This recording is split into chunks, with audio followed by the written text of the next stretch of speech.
Let's continue our this chapter life process of class 10 science NCERT.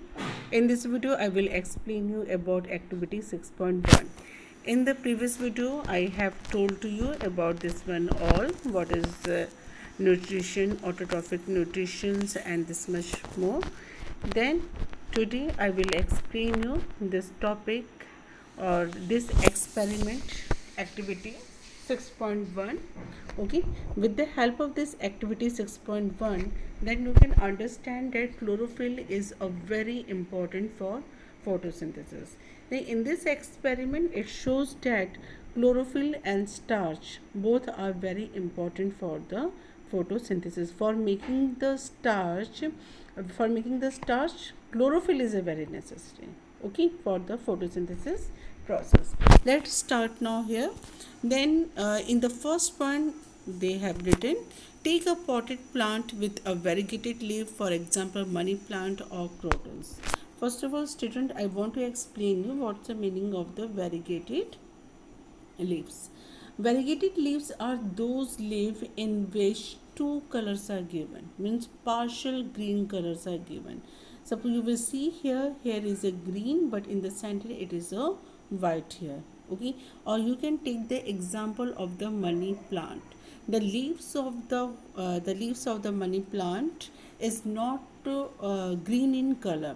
Okay, shaded colors are there, means in some white color also there and green color is also there. If two colors are present in the same leaves, that is called the variegated leaves.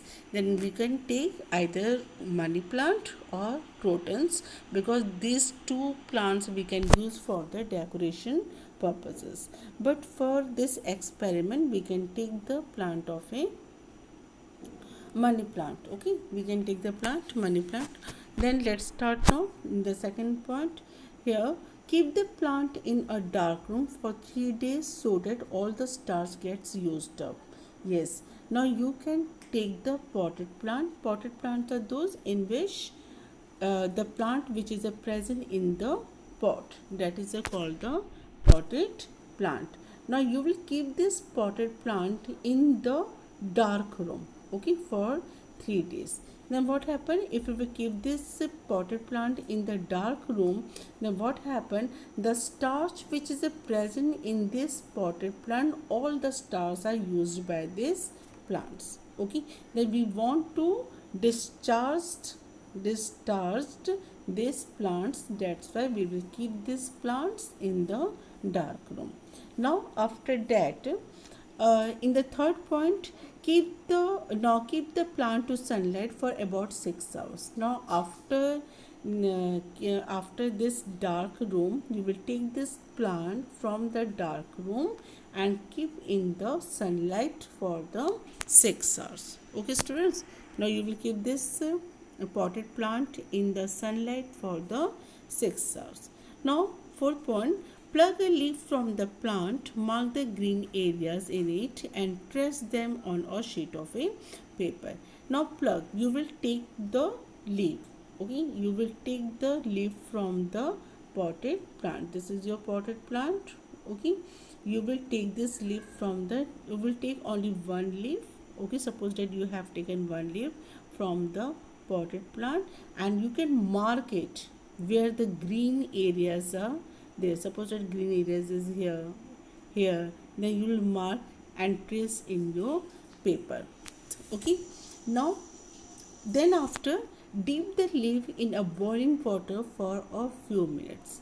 Now you will take that leaf and boil it, okay students, for a few minutes.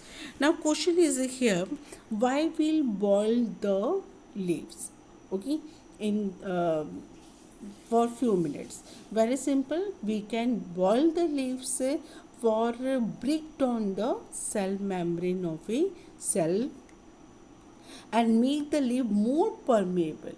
Okay, they make the leaves more permeable, that's why we will boil the leaf. Okay, then after, next point is after this immerse in a beaker containing alcohol.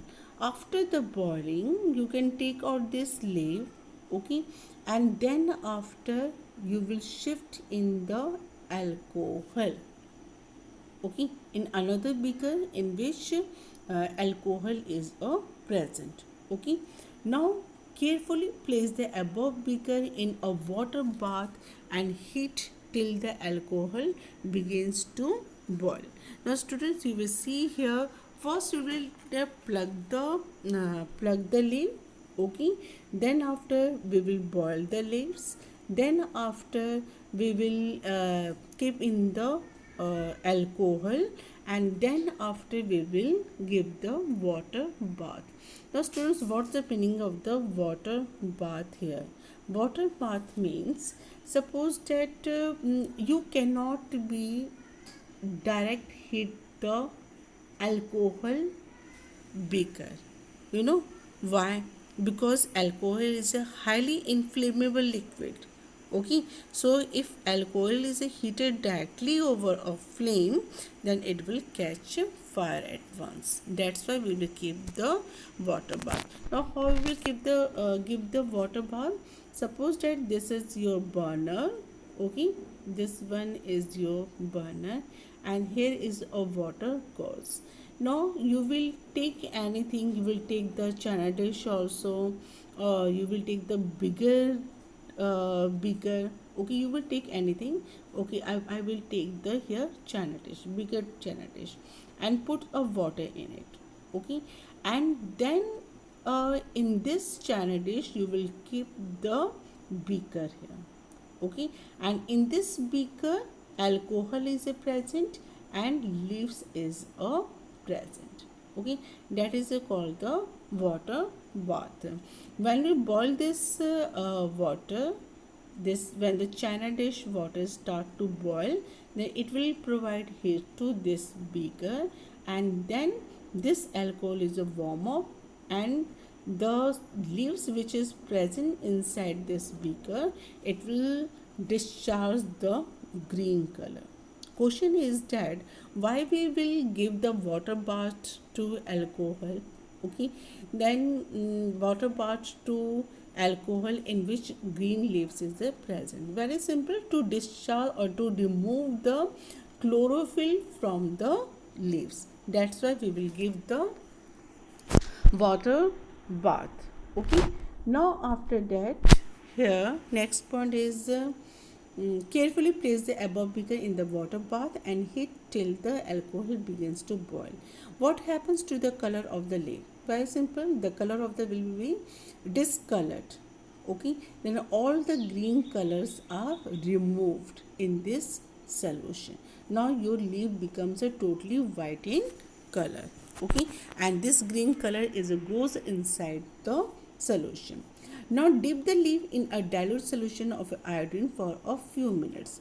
Now after that you will remove the leaves from the beaker, okay, and keep aside, okay. Then after put a few drops of a iodine solution in it. Suppose that students, when we take out the leaf from the beaker, okay, and it is a totally white in color, okay, totally white in color, then you will put a iodine solution in it, okay.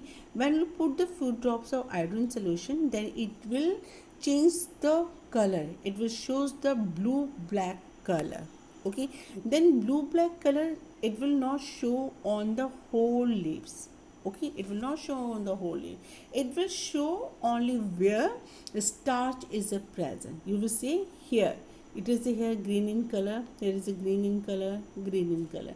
Then you will see when you put the iodine solution in it, then after that you will see only this area becomes a blue in color, okay.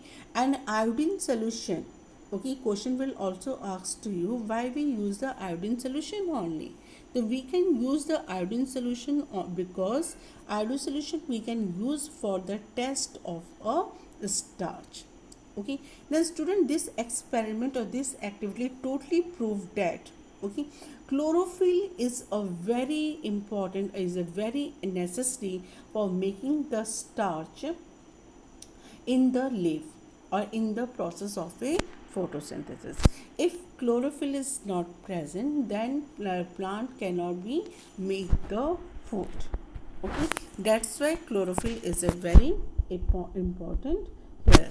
Now see here, observe the color of the leaf and compare this with the tracing of the leaf done in the beginning. Okay, 6.2, this one. Okay, when we trace, then you will see that only the green part of the leaf will show the color change. Okay, so what would you conclude about the presence of a starch in the various areas of the leaves? Yes, presence of a means it shows that, okay, in this area starch is present, that's why it can change the color blue, black. Okay students, now after that when we go here in the next topic, you will see here uh, here I hope you will understand this activity 6.1. okay, it is very easy. Only in this activity they want to show that chlorophyll is a very important for making the starch in the plant. Okay, now from here you will see in this one, now let us study how the plants obtain carbon dioxide. In class 9th, we have talked about the stomata. Yes, students, I already explained you about the stomata. Then stomata are the tiny pores which are present on the surface of the leaves. This is your leaves, okay? Then on the surface of the leaves, okay? Then surface of leaves is here, okay? Stomata is a present and it is a very tiny pores, okay? Now massive amounts of gaseous exchange. Now here function is a given here. What is the function of your stomata? Then it helps in the exchange of the gases, okay, and it also helps in the transpiration during the daytime. Okay, but it is important to note that exchange of gases occurs across the surface of stems, roots and leaves as well. Yes, in the plants exchange of gases can take place in the stem also, roots also and the leaves as well. Okay students, now since large amount of water can also be lost through this stomata, the plant closes these pores when it does not need carbon dioxide for photosynthesis. The opening and closing of the pore is a function of the guard cell. Yesterday I have already explained you about the guard cell. Two guard cells are present in the stomata which helps in the opening and closing of the stomatal pore. This one is called the stomatal pore. Okay, and the guard cells swells when water flows into them. When the guard cells is swells during the when the water is flows in it. Okay, and when the water will not flow in this stomata, then it will become a shrink. Then it is a swell up during the daytime when it needs carbon dioxide, or we can say that when the exchange of the gases takes place and when the transpiration takes place during the daytime, it's open, and during the night time it's closed when there is no need of the transpiration. Okay, then here in this paragraph is only explaining about what is a stomata, what is the function of the stomata, and who control the stomatal pore, when the stomata will swells up and when the stomata will shrink. Okay, then in this paragraph they explain only this much. Diagram is a very important, student. You will do the practice of this diagram, and our next activity is 6.2, but I will explain you this activity 6.2 in my next video. Till then you can understand this one all, okay, and activity 6.1 also. If you have any kind of the problem, then you will comment me in my comment box. Till then, bye and have a nice day.